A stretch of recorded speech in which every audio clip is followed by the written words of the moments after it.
everybody, I'm Zach. And I'm Jesse. And you're watching the Patreon bonus stories. And we should not dilly-dally here, Jesse, because some of our viewers said that we gab a little bit too much. So let's get right On the into it. Patreon bonus stories? Yeah. But I like gabbing on the Patreon bonus I stories. know, but you guys are my friends. I know, but they want us to get right to the meat. Okay, right to the point. Here we go. All right, so you guys know what the IEA is, right? The International Energy Agency, which is a U.S. agency that keeps track of things like power plants and stuff, right? Right, and we've talked about them before. They're very good at one thing and very bad at the other. Right. They're very good at collecting data. They are very bad at making predictions. Yes, that was my reenactment. That's not what any of that looks like. Right. Yes. So you might remember that they've shown before, like, solar energy growth, and they'll show a graph, and it goes like, "Oop," and then they're like, present day, and then they go, It's going to stay flat. it's going to be, forevermore. slow growth from here on out. We know that we had a lot of growth, but it's flattened out. 1 year. And, well, it's just very reminiscent of this graph. Yes, this is battery storage in the U.S. So you can see that there's been pretty good growth, right? And then you see this kind of magic year coming up, which is 2021. Right. This is the year that a lot of companies have said we're going to be putting a lot of battery storage online. So the IEA does what it's good at. They take that data. Okay, I've added up those numbers. I made this graph. Pop it in and there. That's what it'll be. And then it'll slow now, down what's growth. going on in 2022, folks? Well, I've only heard about a couple little projects, so that's all we're going to put on there. Right. So, okay. It'd be one thing if you came out and you said, this is all we have actual data for. But no, this is implying something. This is implying that it's going to go flat again when it gets to 2021. No, it is not. Right. This is just, 2021, again, talking about planning, is 2 years from now. 2 years is where you generally Right. start to plan things. Beyond that, we're talking We're talking the BMW, the Daimlers of the world, right, the, the VWs. 2024s, the 2025s, the Maybe the 2035s. When we're talking 10, 15 years, we don't really, even 4 or 5 years or 3 years, Right. once you get beyond a certain level, it's hard to predict. And so most places aren't planning on making battery storage Right. in the next few years. So IEA basically, instead of going, well, at this rate, it's going to be an S-curve. It's going to go almost vertical. So what they could have done, in my opinion, would have been to show this graph, basically, but then show predictions, estimated estimations. predictions Exactly. on top. Right. And they would have had to shrink the graph down a little bit and just show like this flunk of a hockey stick of a graph showing battery storage, because it's going to be growing so much. And you can already see the growth Right. that's been happening. It's crazy. small, but it's going to get pretty crazy as we go forward. Yeah. Is there a driver? Now, put on your glasses here, folks, and pay attention. This is a video of the Tesla semi-truck driving on the 101 highway or freeway in California earlier this year. And it's just come out on social. You got your glasses ready? Okay, Here we yeah, go. Let's play it. Here we go. Now, look behind the wheel there. Do you see a driver? Because there's plenty of conjecture from people that there is no driver. Now, I can't tell. Let's play it one more time. Put your glasses back on. Okay, we're going to play it again. Now, don't look at the driver's seat this time. Look to the right on your screen, and you will see what I think are sunglasses or glasses. And I think that the driver is, maybe he's taking a little break and he's stretching his back, and, maybe he's got his hand on the wheel. I don't know. But I think there's a driver there, folks. I don't think Tesla would risk just like, hey, you know what would be fun today? Let's put the truck out on the road with no driver and Put it see on how the it goes. 101. Yeah. With nobody. It could kill a lot of people, but it'll be fun. No. It also, the quality of this video is not good enough. No. I mean, we're looking It's in a rear view through mirror. a rear view mirror Yeah.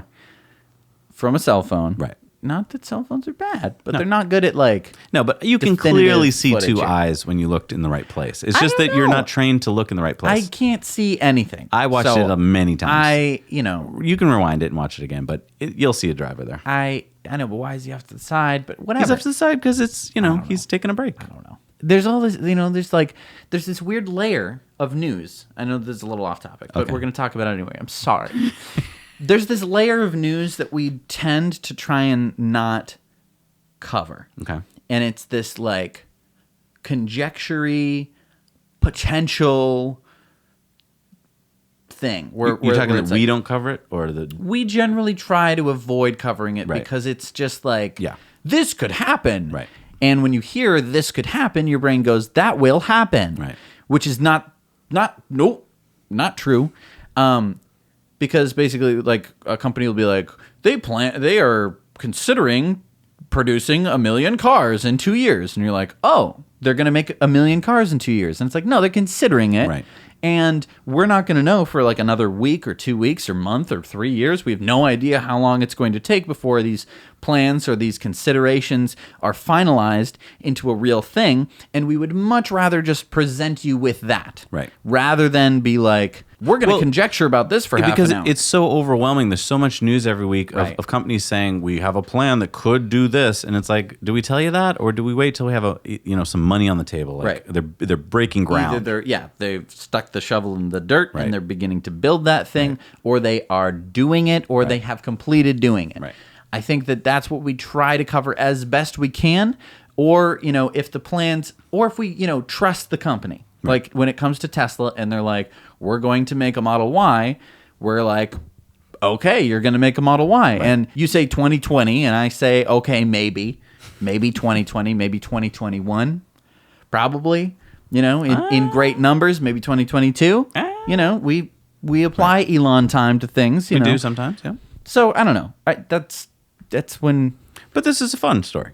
this is fun. Yeah, we can trust you, people. Right, because but you're Patreons not aren't gonna going to go- run out there and like post it all over your social media. It's just a fun exercise to just think for a minute that there will be a day very soon when a semi truck is driving down the street with no driver in it. Right.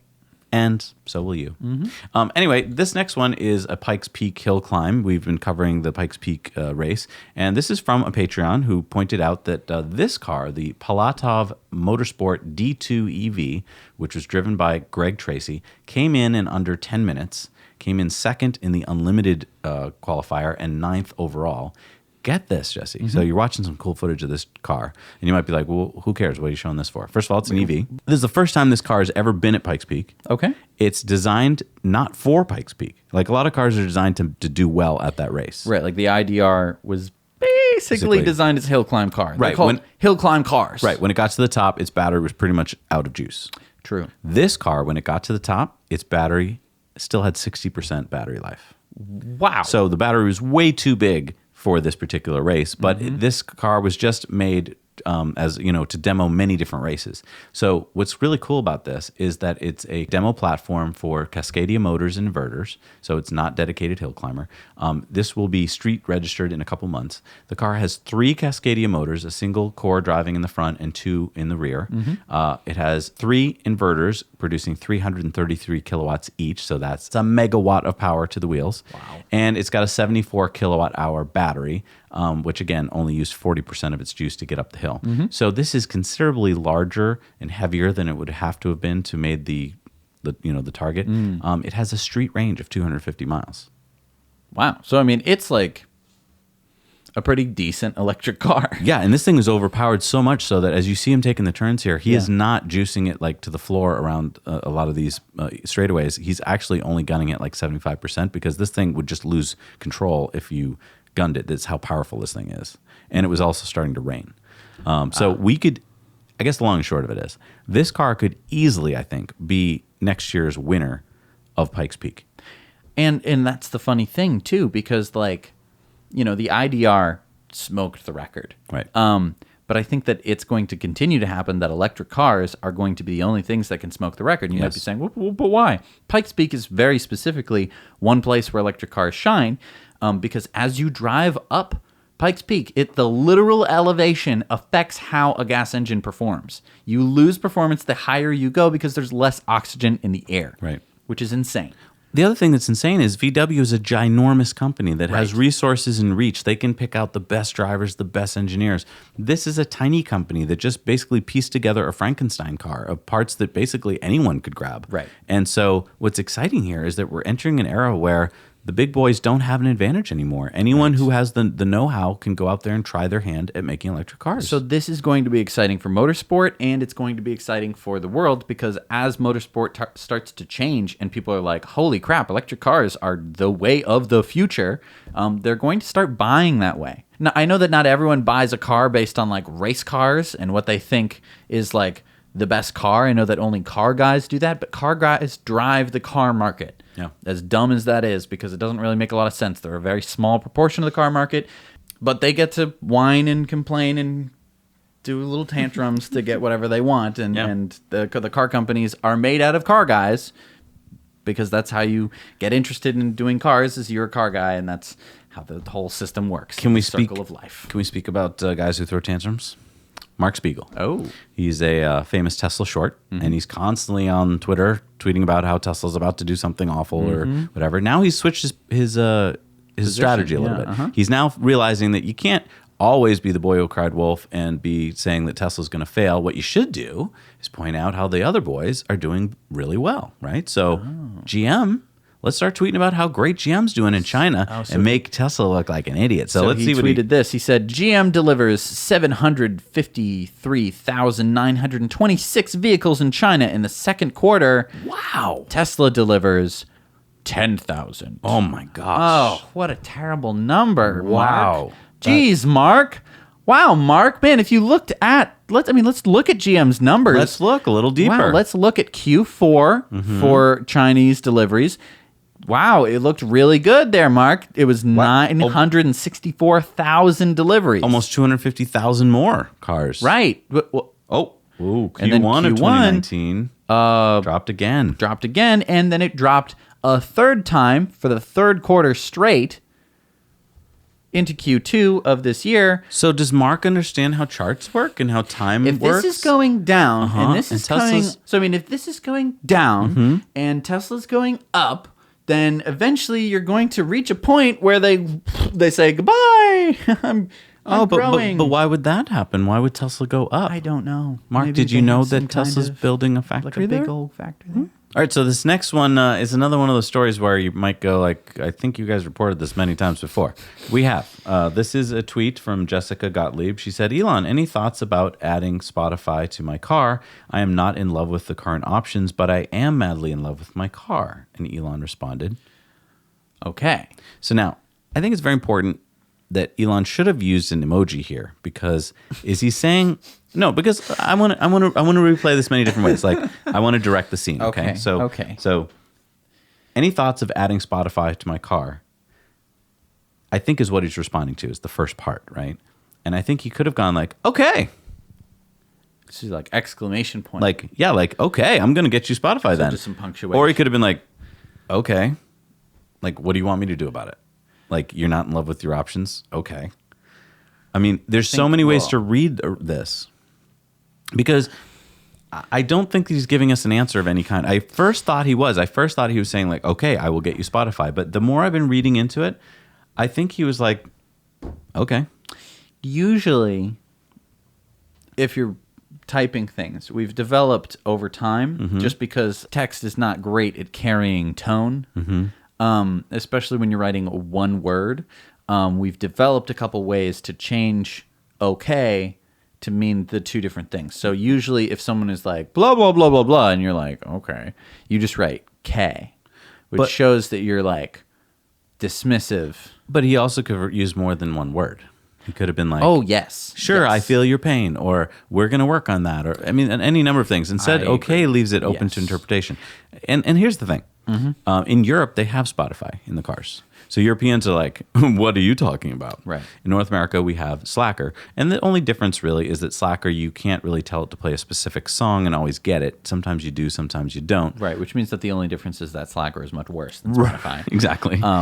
But Sorry, but- from a songwriter's point of view, Spotify sucks. Let me just tell you, because they pay a fraction of a penny to a songwriter for a song, and that's really not fair to the songwriter. So we got to change the system here, folks. Like, do you want great music, or do you want like just top 40 artists? Because the average musician cannot make any money from when you play Spotify. Right. No, I mean I agree, but like that is you're getting off topic here.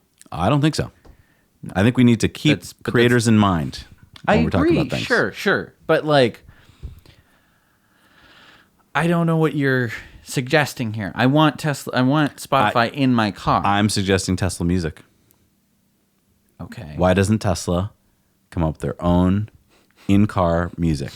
Because it's too many things. Not if we were VP of operations, Jesse. Really? Huh?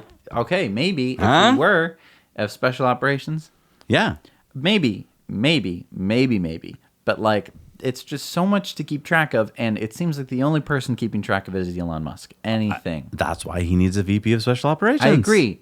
So that's the first thing. Because I'm just saying, Apple wasn't into music until they were, and then boom, right? and everyone Spotify was, wasn't a thing until it was, and then boom. Okay. Music's a big deal here. It is a big deal, which is why I want Spotify in my damn car. Okay, there you go. That's like, I tried Slacker. I continue to try Slacker, but I am almost always Disappointed. putting it on my phone. You know, just bringing up Spotify on my phone, connecting with Bluetooth. Luckily that works. I know. It's a first world problem. I'm sorry. We shouldn't burden you with it. Anyway, thank you. okay. Thank you so much for being Patreons. Yes. We won't go into a lot of blurb. We'll get right out. We're understanding, you know? Well, I mean, this is the end part. Right. So this is the part where we... Bye. We'll see you. Well, this is the part where, like, if the people who don't have much time Well, I don't know. tune out. I don't know. Some people And then we are talk pretty to the unhappy people with who a have lot of lots the of blabbing. time. They're going to leave if we don't get right back to the show. Let's get back to the show. Okay, we're going to Thank get you, back guys. to the show. Thank you guys so much for supporting this show.